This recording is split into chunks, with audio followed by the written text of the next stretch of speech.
Savage with XBRL US. We'll get started in just about 30 seconds.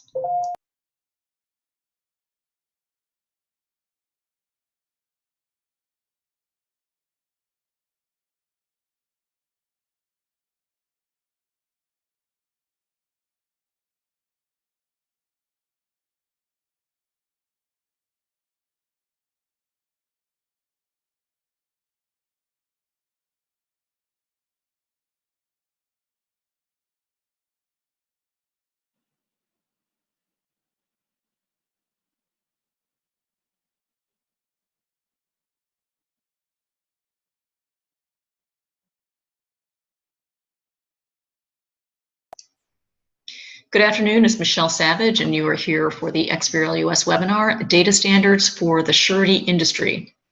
We're here to talk about an industry-driven program to use standardization to improve efficiency in the surety process.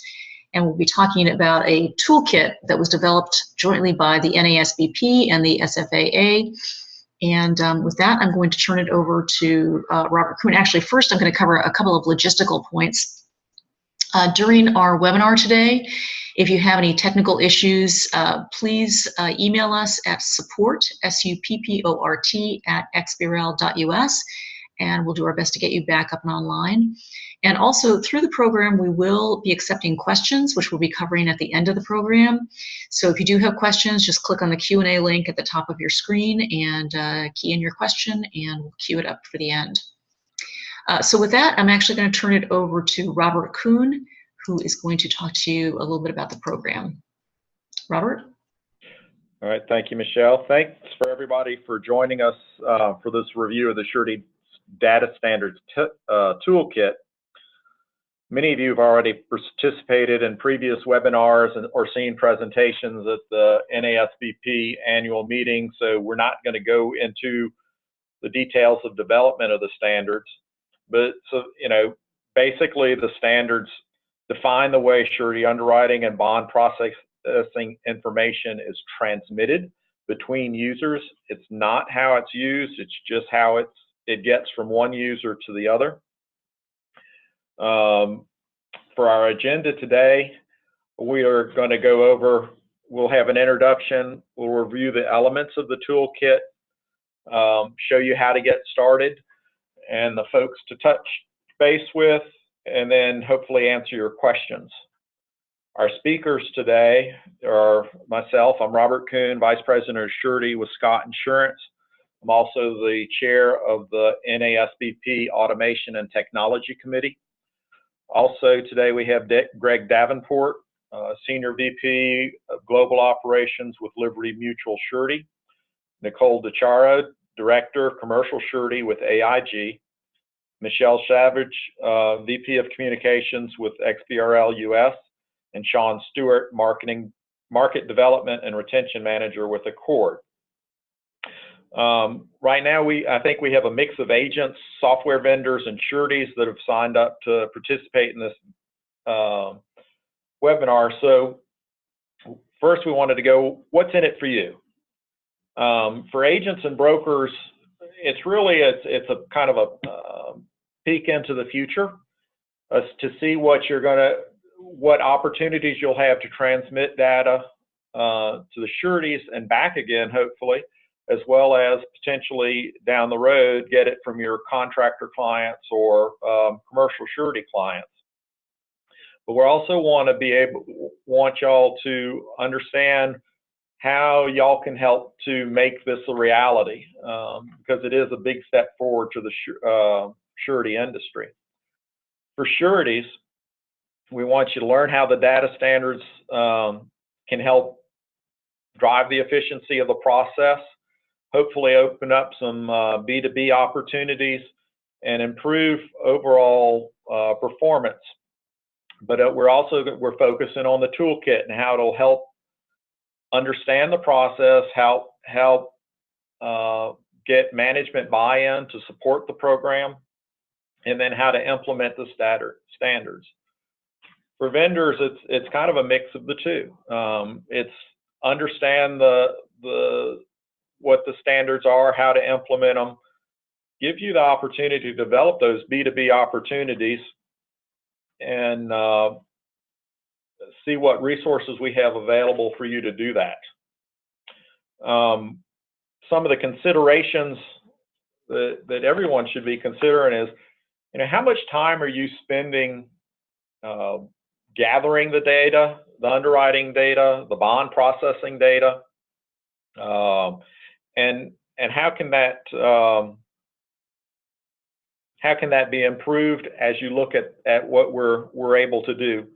That one of the key things we're dealing with these days is a lack of labor or a lack of staff support and being able to get qualified individuals to help us process the bonds on the agency side or do the underwriting and the processing on the surety side. These data standards will help bridge the gap and get more out of the people that we have. Data standards also help lower costs. If you want to move to the next slide. And it speeds the process. If for those that were able to see the demonstrations at the Innovation Center at the NASBP in Florida this past spring, we were able to show particularly work in progress with the pilot program that Hartford did for us that took 30 minutes of work and got it down to about 3 to 5 seconds. It was very impressive.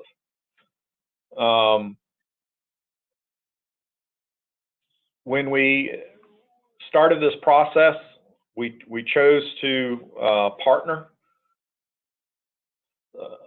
with ACORD, who most of y'all are familiar with their work on the insurance side of the house, and then with XBRL US, which is the global standard organization for financial reporting. They've been great partners, and we really appreciate the help they've given us, but we wanted them to have a chance to introduce themselves. So I'm going to pass the baton on to Sean Stewart with ACORD. Hey, thanks for that, Robert.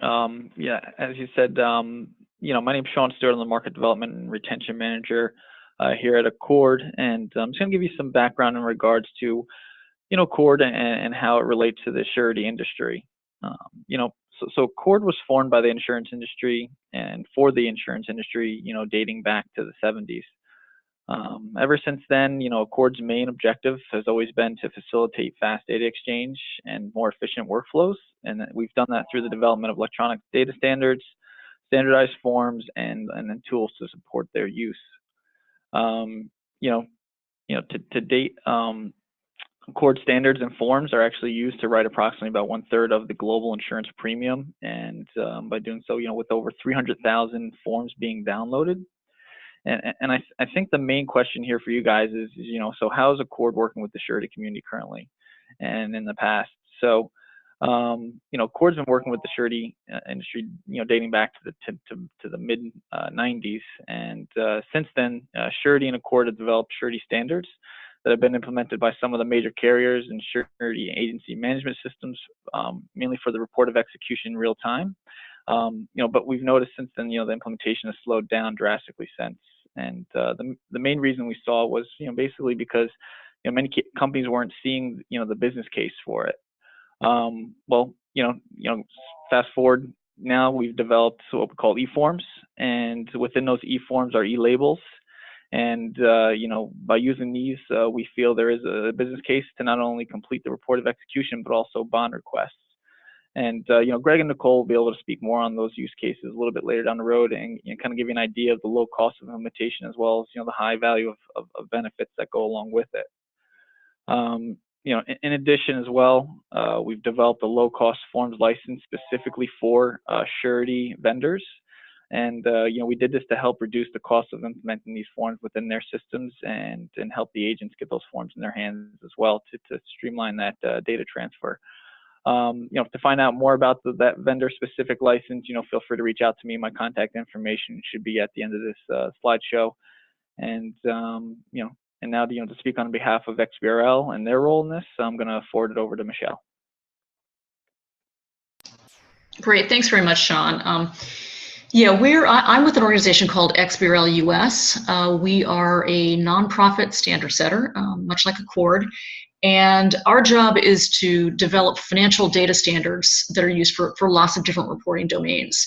I think there are a few key things to remember about XBRL, and then I'll explain a little bit about why XBRL was chosen as one of the standards to be used by the surety industry.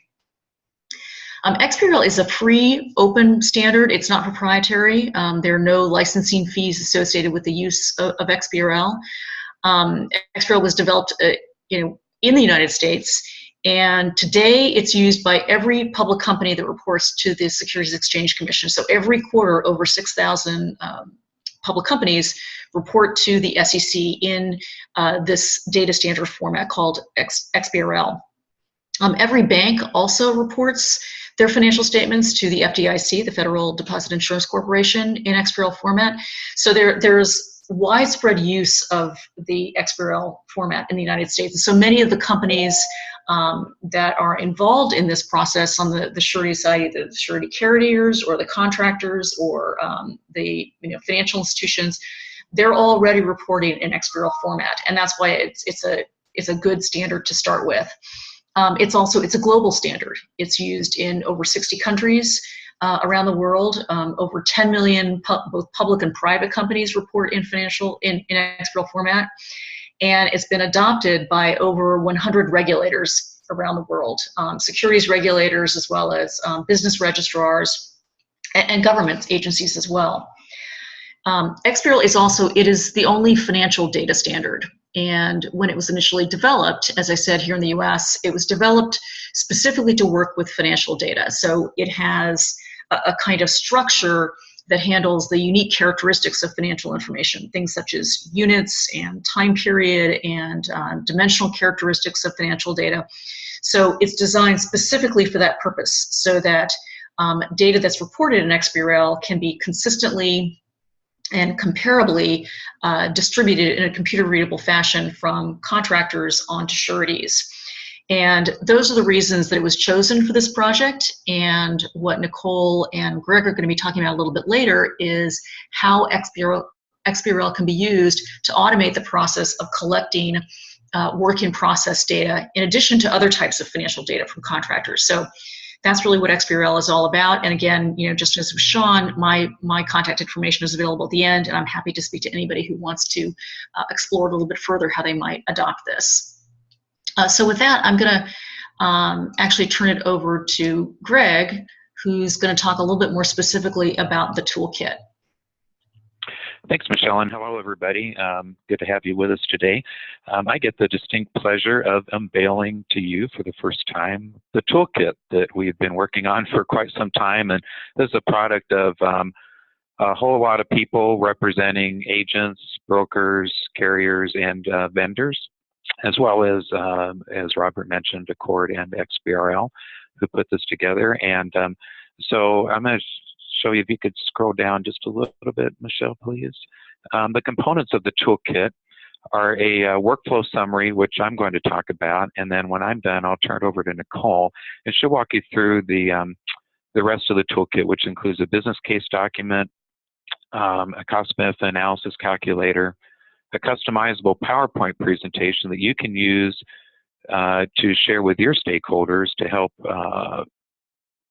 sell this, to help pitch it, hopefully. And then also we have links to automation demos. So Robert mentioned at the Innovation Center at the NASBP, those of you who might have attended may have seen the Hartford demo of work in process, or at the Surety and Fidelity Association annual meeting. We have that demo, and we also have demos of the other use cases, which I'll explain to you next here. So we'll come back to this in a few minutes.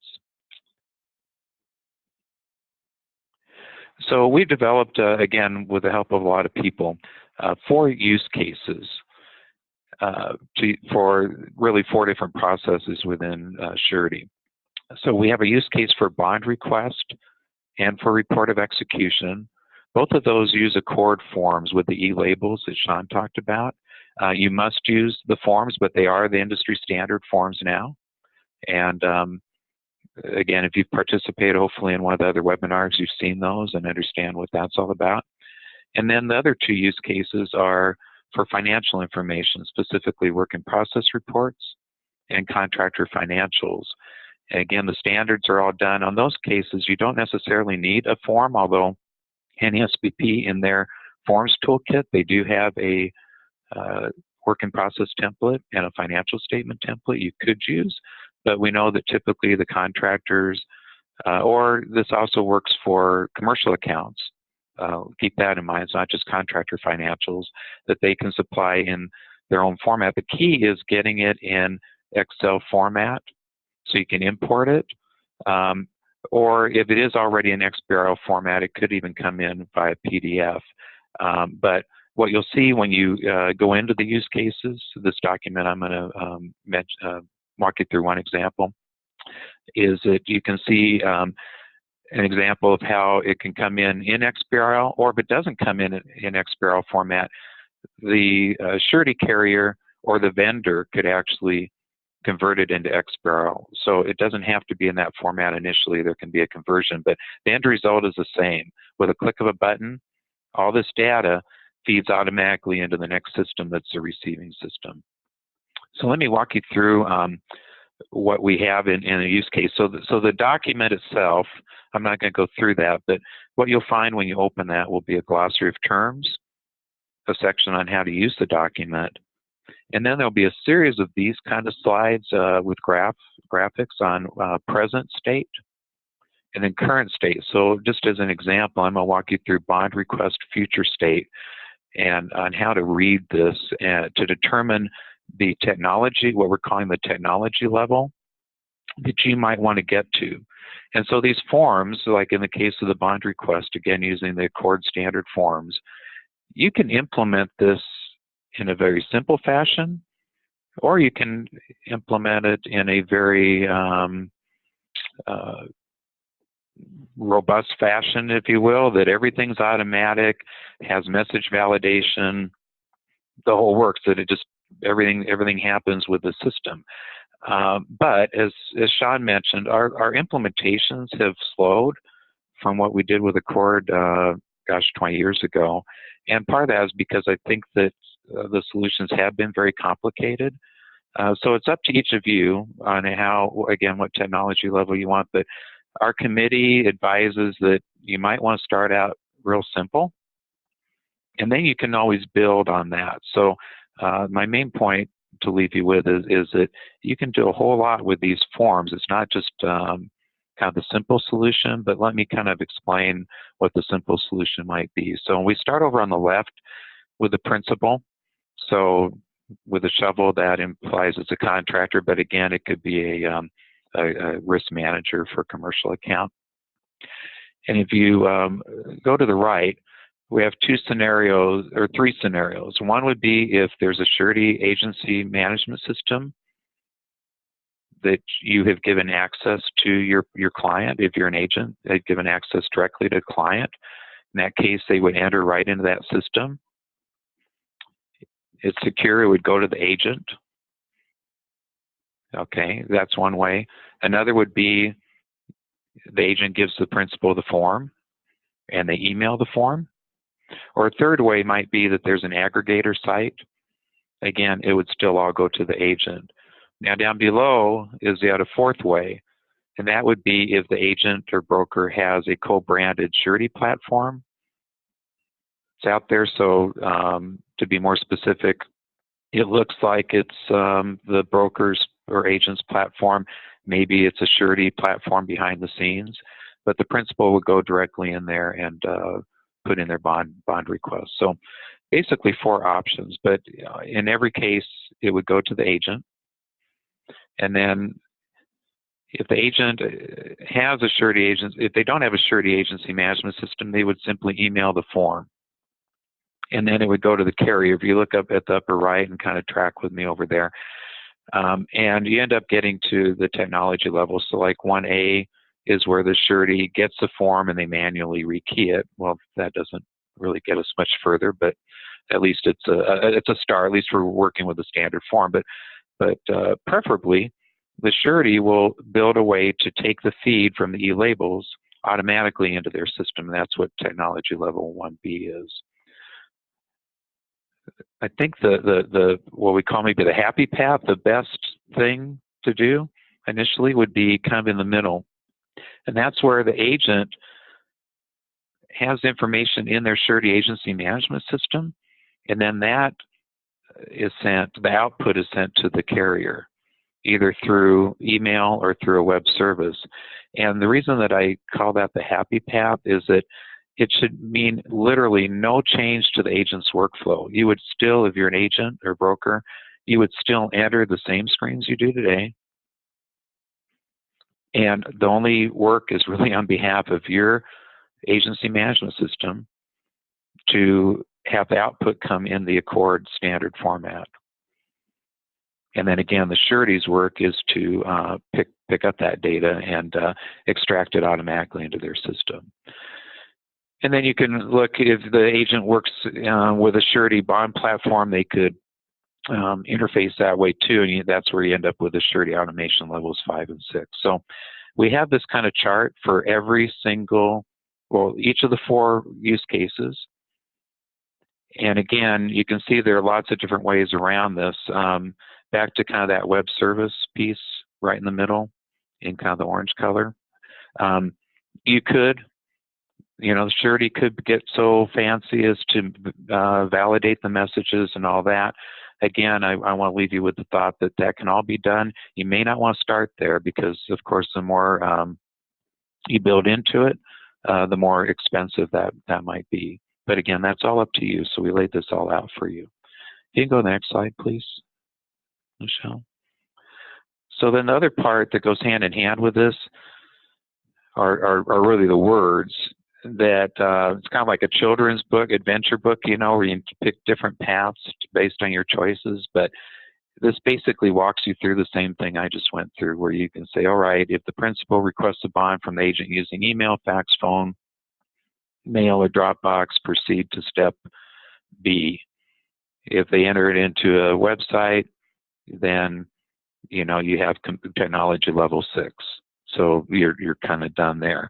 But you can go from A to B to C, etc., and it'll still get you to that technology level. We think this will be helpful, particularly when you give it to your IT partners, especially those of you on the carrier side. Again, hopefully the agents, you won't have to do anything. It'll be just the your system vendors. But this then could really, it kind of self-writes what we call user stories that IT developers use with the way that they program today, especially if they use agile methodologies. They'll need kind of this story that tells them exactly how things are supposed to work. So we've done all that work for you. You just have to kind of follow the path that you want to go down. And if you can go to the next slide, please. I'm going to turn it over to Nicole DeCharle, who is with AIG and also the chair of the SFAA E-Business Advisory Committee. And she's going to walk you through how to calculate what it might cost you and what the benefits are going to be once you determine your automation or technology level. Thank you, Greg. We wanted to start off today discussing a pilot that was completed by the Hartford earlier this year. Using the work in progress XBRL taxonomy, the Hartford mapped data fields to their own internal agency management system. This work took less than 10 hours. Production implementation, including programming, testing, and rollout, was approximately 50 hours for a grand total of less than 60 hours of IT development work. Please note that this is all one-time effort.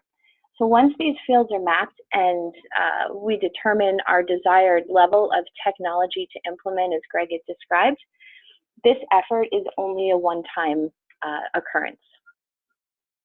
Before data standards, the average work in progress input was approximately 30 minutes of rekeying. After data standards were implemented, effort was reduced to less than 4 seconds. That time is not impacted by rows of data. So if you had a WIP with 4 lines or 40 lines, consumption time is the same 4 seconds. Using those same parameters, the Hartford estimates a positive return after only processing 110 WIPs. So what are the costs to implement? As seen with the Hartford, implementation of e-label XBRL data standards are not overly taxing on either the business or IT resources. From a surety standpoint, programming, testing, and rollout can be done within 50 to 100 hours. That same time standard also applies for vendor implementation for surety agency management systems. So we are talking implementation costs in hours, not months. So what does this mean to the industry as a whole? The Joint Committee estimated annual transactions based on market share and came up with the following. If we estimate transactions including bid results, bond requests, final bonds, financial statements, and WIPs for the industry, we're looking at approximately 3.6 million transactions. If we use average routine times based upon transaction type, anywhere between 3 to 60 minutes, annual estimated savings for the industry is over $10 million. So how do these numbers apply to your organization? Michelle, we are going to look at the toolkit here. The toolkit contains a cost-benefit calculator that you can use to quantify your cost savings. As described by Greg, once you have reviewed the use cases and determined your desired level of automation, the cost-benefit analysis tool will calculate your ROI. This tool can be used by sureties, agents and brokers, and software vendors. The first worksheet provides definitions and notes for guidance. There are separate calculators on worksheets for bond requests, financial statements with Edgar, work in progress reports, and the report of execution. The worksheets are color coded, so only those fields with tan fill need to be populated. The yellow and green cells contain formulas that will calculate results. Both current and future states are entered. On the right-hand side, your discount rate needs to be populated and your ROI will be shown based upon the net present value of benefit and cost. For bond-specific use cases, commercial and contract bonds are separately calculated. Other input in the CBA tool is centered around the percentage of agent-broker adoption, the number of transactions, the time to manually rekey data, and fully loaded employee salaries. Those are all going to add up to your business costs. Development and licensing costs are part of your IT spend. You can take advantage of the prepared cost-benefit workbook, or you can customize it for your organization's specific needs. But the hard work has already been done for you, and it is available as part of the toolkit. Also available in the toolkit is a business case. And that business case outlines our current and future states, the surety costs, the risks and mitigation, and also examines the stakeholder impact. The business case also outlines some impacts that are qualifiers, such as turnaround time between parties from principal to broker to surety in a straight line, and the ability to get accurate information faster for more timely decisions. Also considered were other alternatives like XML and standardized Excel templates for WIPs. The narrative describes why those were not considered for wider adoption. An important note is the potential cost to contractors. The committee has been working with other vendors such as CPAs and including CPAs and construction software providers. XBRL is already used by public corporations, as Michelle described, so adoption there is simple. Altova has developed an add-on tool for Excel that can already be utilized today. There have been talks with other software vendors, specifically in the construction space, and the cost savings there is significant enough that it will likely be included in future releases of that software. Also part of the toolkit, we have a customizable PowerPoint based on today's presentation. And that PowerPoint includes outline of benefits for stakeholders, the state of the industry, and high-level costs and savings that you can use for your own internal organization. The toolkit also contains 4 automation demos based upon use cases. That includes using ACORD to import bond requests and using ACORD to import the report of execution, using XBRL to import the work in progress reports and financial statements. There are also other resources available on the XBRL website and YouTube, including the Markham and Hartford case studies, a demo of the Altova Excel add-on tool. Michelle, we're going to go back to the PowerPoint and we're going to talk about industry adoption for a minute. As outlined so far, the benefits of e-labels and XBRL data standards are significant across the board, and the industry is responding accordingly. Approximately 40 carriers are likely to be able to accept e-labels within the next 12 months. That alone is over 50% of all SFAA member premiums. Most surety agency management systems have expressed interest or have already committed to implement e-labels and XBRL standards. More than $3 billion of SFAA premium is transacted within these systems. As far as the toolkit goes, please use all of the materials that we've made available to you. And I'm going to pass it back now to Robert Kuhn for information regarding assistance to help make your case. Okay, thank you, Nicole. As you've kind of seen in the toolkit and the business case, we've come a long way, and these standards present a significant benefit. But we're kind of at that balance point, at the tipping point, where it's a little bit of a chicken and the egg type scenario. Demand for this technology will drive the innovation and adoption. But on the flip side, adoption and innovation will drive demand. As Nicole talked about, several sureties are already working on adopting these data standards, and you can too. Interested agents can sign the Surety Data Standards Pledge on the suretyautomation.org website to help demonstrate your interest and help both the sureties and surety management system vendors to justify the expense of investing in the technology. Agents should also start discussing with your surety partners and the software vendors about their plans to adopt the standards. They need to know you're interested in order to get this ball rolling. Sureties and software vendors, you can download and review the toolkit. You can also reach out to ACORD. Their contact information is on the next slide.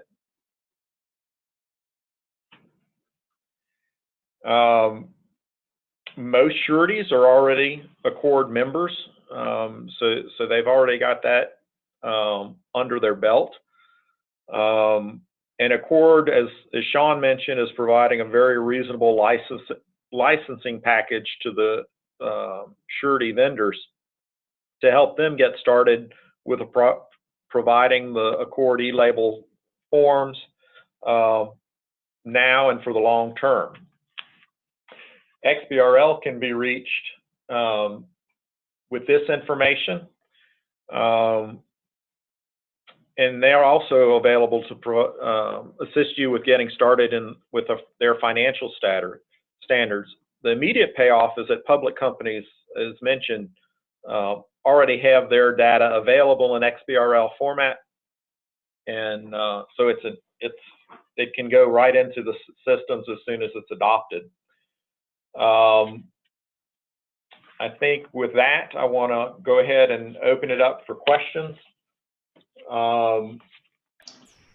I think we've got a few. If you have some, there's a Q&A tab.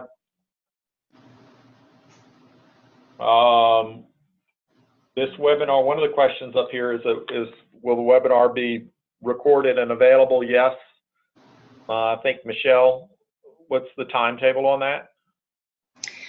Yes, it should be. We should have it posted up by tomorrow. So if you're interested, please come back and visit the XBRL US website, and then you can forward it on to, forward the link on to any other of your colleagues who might be interested.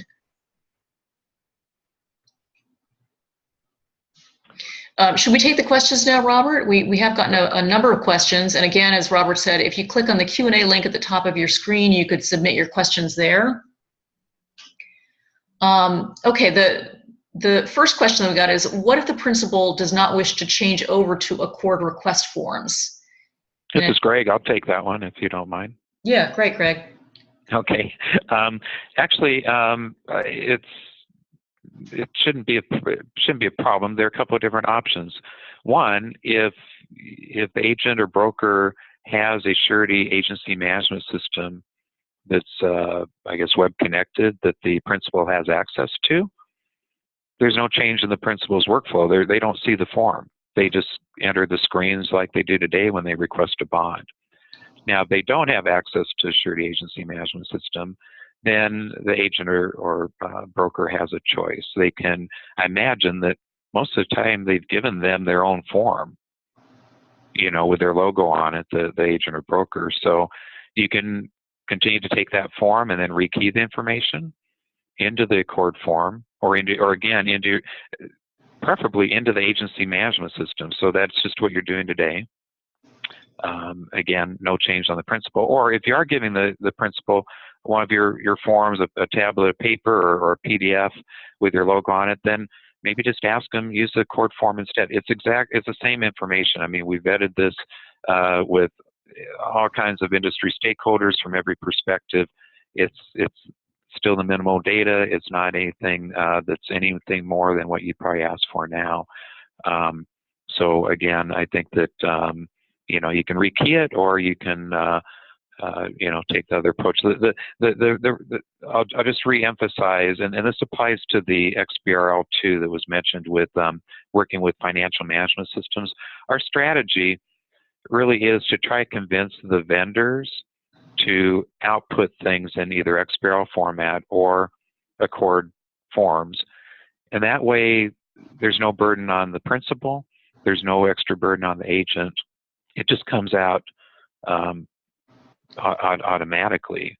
And that would be the best. And some of those stats that Nicole mentioned, that there's a potential of 40 carriers to implement this in the coming year. That's really based in large part over the number of carriers and agents that use today surety systems from third-party vendors that have already said that they'd move forward with this. And those are the vendors that generally participate in the NASBP Technology Expo at their annual meetings. So with just a handful of vendors, literally a handful of vendors implementing this, we could have probably 40, 50% adoption.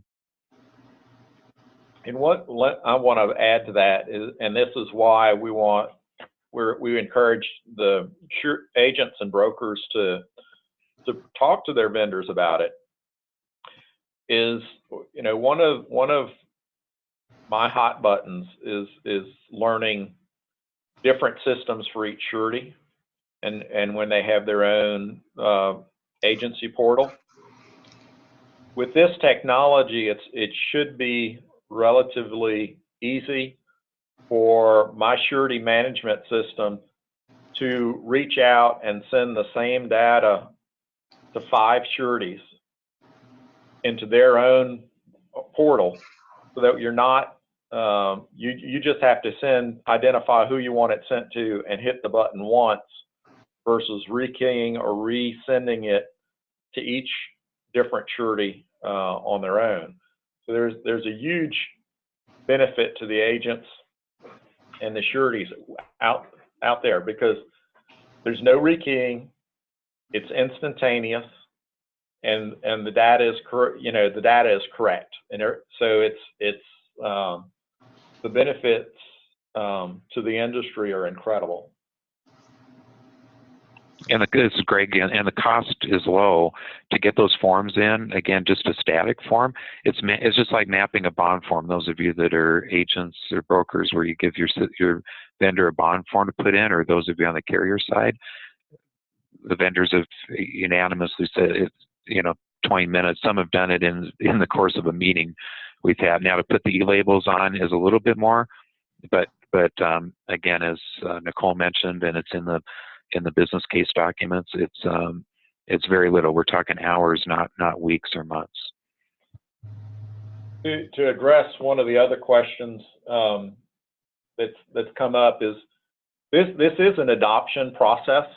So you're going to have the typical curve of early adopters who will take to it like ducks to water, and then you'll have the mainstream and then the late adopters that come on.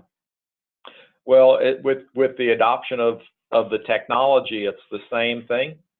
So we have not received firm commitments from any of the accounting software vendors on some of this as far as XBRL data, but we're fairly certain that it's going to come. And as it becomes adopted wider, ideally the data will come out directly from that construction accounting software, come into the agency system, either to a direct connect or via email, and then agents can review it, process it, and send it on to the sureties as needed. So while we're in discussion with several vendors, both on the surety management systems for agents and for contractor accounting systems, I don't think we're quite ready to name names. But it's worth asking and talking to your contacts about too. Roberts, Michelle here. Just to build on that, there are two software providers who are developing the capability right now, and we anticipate that coming on board. This is the capability of working with XBRL to be able to produce those XBRL formatted working process statements or reports. And so there are two that we expect to have coming on board in the next, 6 months or so. And as Robert said, we're in discussions with some of the other providers to move in that direction too. So it's moving forward. There's a lot of momentum behind it. And again, as Greg and Nicole and Robert were saying, talk to your vendors, talk to the providers that you work with to encourage them to move in this direction, because it's simply a question of, if there's a report writing tool that processes a document in PDF and maybe another one in Excel, it can also produce another document in an XBRL format, and that document can be automatically consumed into your own systems. And that makes a huge difference in terms of the cost of processing that data. It improves the timeliness, the accuracy, because there's no rekeying problems, and you can also add validation mechanisms into that as well.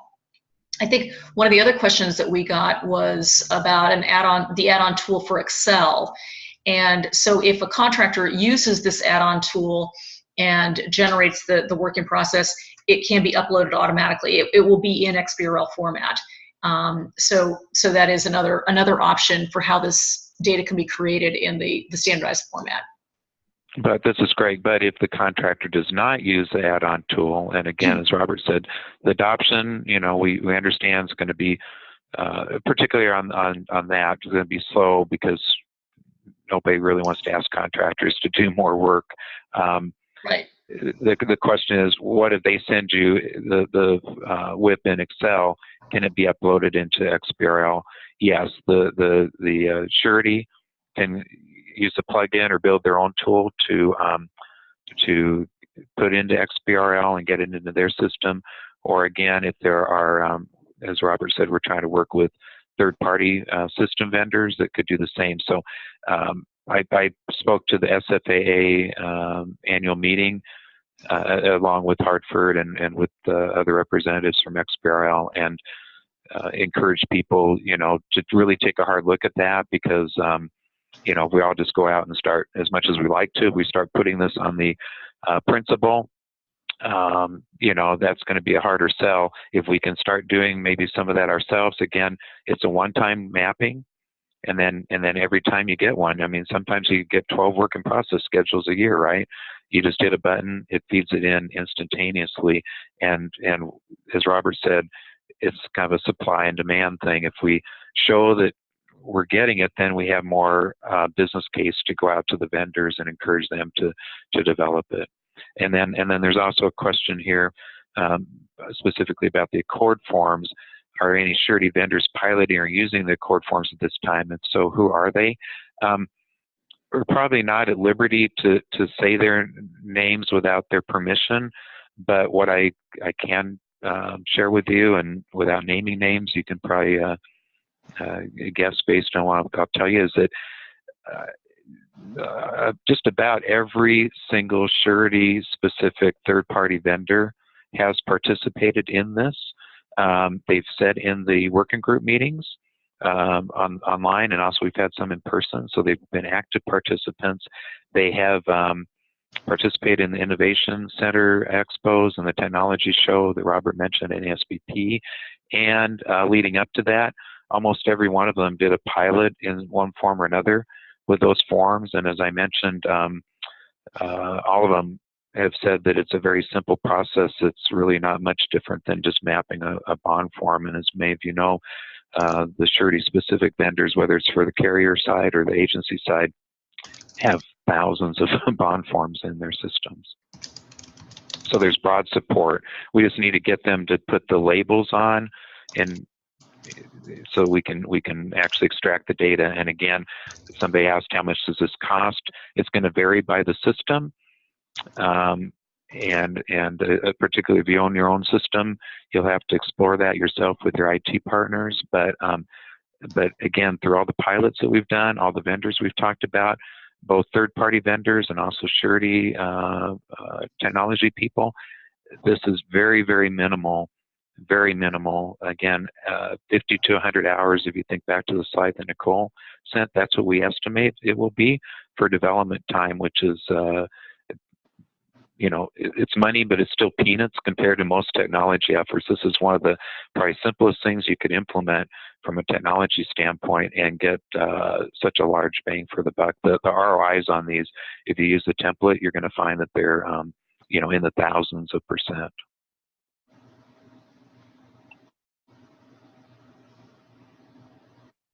So some of the other questions that we were asked include, how do we download the toolkit? And the toolkit is available at suretyautomation.org. And we'll probably do a follow-up email to this also and send you that link. So you can download the whole toolkit there. And then, in terms of next steps, we, strongly encourage you to, download the toolkit, take a look at it, review the materials. And then if you'd like, for certainly for any sureties on the webinar right now, we'd be happy to schedule a call to just walk you through this in person, sort of like a one-on-one kind of walkthrough, and make sure that you get your questions answered. And you can, if you want to look at both the ACORD and the XBRL solutions and how those work, or those specific use cases, or just pick one, just let us know. We're here to help. The whole idea behind standards is that the more people use standards, the more efficient we all as an industry can become. And so that's why we as an organization, between XBRL and ACORD and SFAA and NASBP, we're encouraging everybody in the reporting supply chain to get involved, because we can all as an industry become much more efficient if we all adopt. And so that's why it's all really important. Say, Michelle, this is Greg. I'm sorry to be talking so much, but there's another question that just popped up. The question that we have some experience with that here, so I'll take a stab at it. The question is, you get the WIP in Excel, but not everyone has their WIP set up the same, which is true. Would this require mapping them for each WIP due to format? And the answer is yes. Again, unless you want to try to ask people to do in a standard form, which some do and some might. But the reason I wanted to answer this one is that both our experience at Liberty Mutual and also we've talked with Altoba. They were mentioned as a third-party vendor that's built this tool. Seen demos of it. You know, think about it. It takes, people have told us on average, it takes 30 to 60 minutes just to rekey one work in process schedule. Well, the mapping itself takes literally minutes. I mean, again, the columns are in the fields are maybe in different order, but they're basically the same fields, right? And the mapping, Altoba can show you, and there's probably a demo available out there somewhere. And maybe we'll put that on the site. But I'll say maybe 10 minutes to map it. And then once you do, and we've confirmed this, once you do, then for that particular contractor, even as, of course, you know, they're going to add jobs, and there are going to be some WIPs that have fewer and some that have more. There's no extra mapping you do every time it comes in. You just match that up to the template you've already mapped and hit a button, and it feeds within a second or two.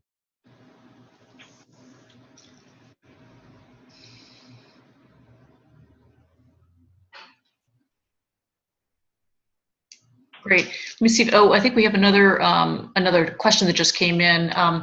And Greg, maybe this is a good question for you also. For those of us who are entirely new to this technology, can you define mapping a form and tell us what e-labels are? Okay, I'll try that. So mapping a form would be you know, say you have two windows, and you take on one side say the Excel spreadsheet that comes in for the work in process, and you would take the field that says, say, cost to complete, right?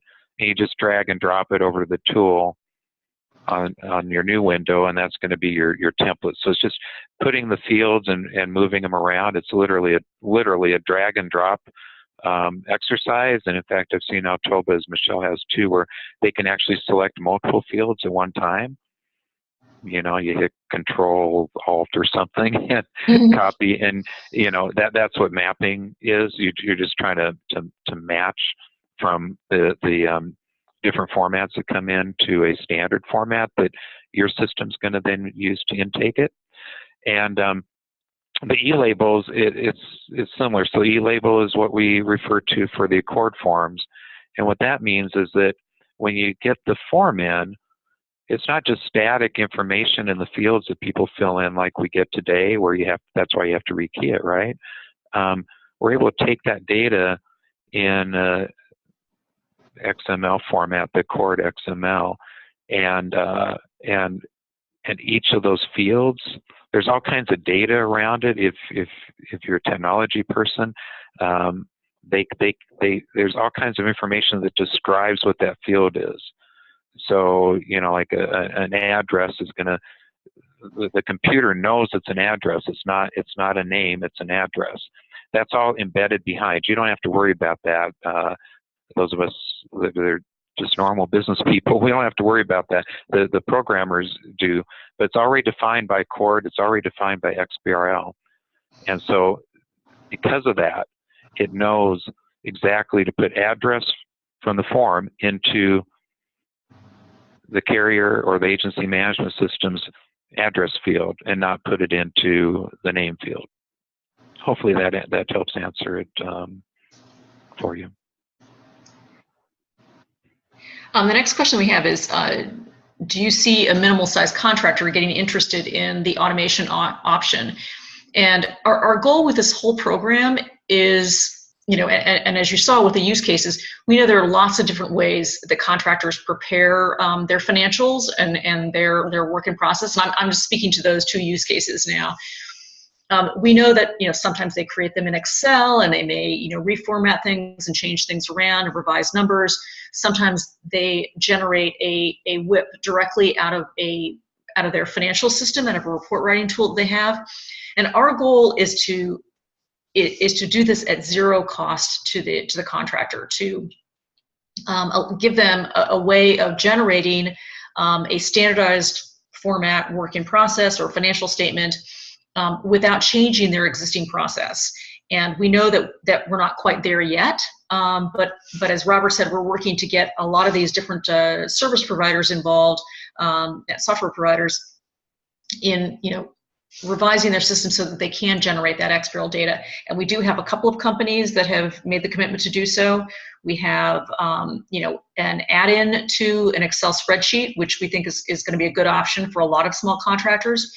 So our goal is to make it at zero cost. Now, beyond that, what's the incentive to do this is that they're going to get faster access to the sureties. They're going to be able to get their reports submitted faster. You'll be, when you perform your own evaluation of their financials, you'll be working with more timely information because you're not having to spend a lot of time rekeying data because it'll be automatically uploaded into your system. So there are significant benefits to the contractor in that you're working with current data, you're able to respond on a more timely basis to their need for credit, and they have the confidence of knowing that you're working with accurate information. So we think that there are some key benefits to contractors, both large and small, and that's why we see this as a win-win for the entire industry.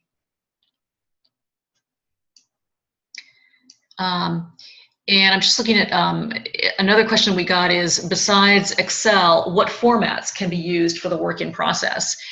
And again, here, the data could be generated directly. The idea is that the WIP would be produced in XBRL format, and ultimately that's how the carrier would receive it. But it can be created by using Excel or through some kind of report writing tool that the contractor uses. So hopefully that answers that question. Greg and Robert, do you see other questions here that we have not yet addressed?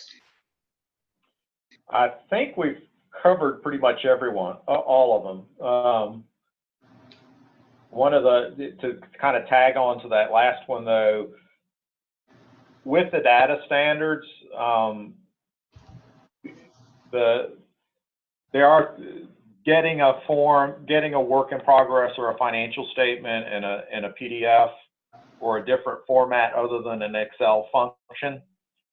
We don't have a fix, but I am aware of at least one software vendor that will take that PDF and convert it into a renderable form that can be exported into XBRL. I don't know that they're not rolling it out yet, but I know they're working on it. So I hope these are all things that will happen as the standards are adopted and implemented. Hey, this is Greg. Yeah, just to echo what Robert's saying, I want to distinguish between the mapping tool. Okay, that's when you just get it through some other, it's not in XBRL, right? And we're taking it in and we're going to convert it. Okay, so fax is going to do you no good because that's just static. The reason we're suggesting Excel or one of the report writing tools is then you have the data in a field, right? So that's if it's not in XBRL format.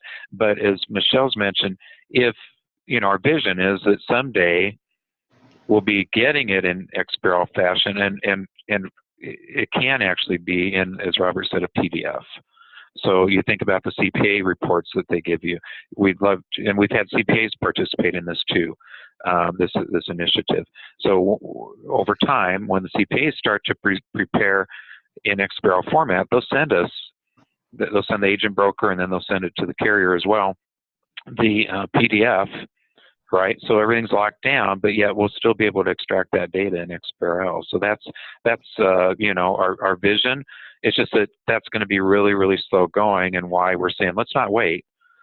Let's take this in. The key is we got to get it from either CPA, their financial system, or the principal themselves in a format that we can get the data off. I mean, a fax or a photocopied, that's like a piece of paper, and you have no choice but to rekey it, and that means. Also, one other thing back to the minimal size contract. It's interesting you asked that because on the real minimal side, Robert and Michelle have actually been working with SBA, and the SBA is very, very interested in getting data in XBRL format. I don't know if you want to add anything more about that, Robert. We're in talks, so hopefully we'll be able to roll that out in the future. So, but I think that addresses all of the questions I'm seeing. I appreciate everybody joining in and learning about the toolkit, a little bit more about the technology. For as I would invite everybody to go on to the suretyautomation.org website, and under the Surety data standards, there is a pledge. It's basically a commitment to say, you're interested and you support the use of data standards. I would appreciate everybody getting on, taking a look at that, and if you're so inclined, signing up for the pledge, because I think the more interest and support that we get for these data standards, the quicker this technology will be adopted. Michelle, is there any house cleaning we need to do before we ring off? No, I just think this program will be recorded and will be posted online on our website, and we'll be sending an email out to everybody who registered. So if some of your colleagues missed it, they can listen to the recording, and we'll also have the slides made available. And that email will also include a link to the website where you can access the toolkit, and also information and an email address that you can email any questions that you have about the toolkit, and also schedule a call to talk to any of us about any technical issues that you see with this, any business questions you have, because we're here to help. I mean, that's the whole goal of this program, is to put a mechanism in place to start getting people closer to standardization, because that's going to help the entire industry, and it's really going to result in a lot of not just savings, but just process improvements and efficiencies, really. And that email will be coming out tomorrow.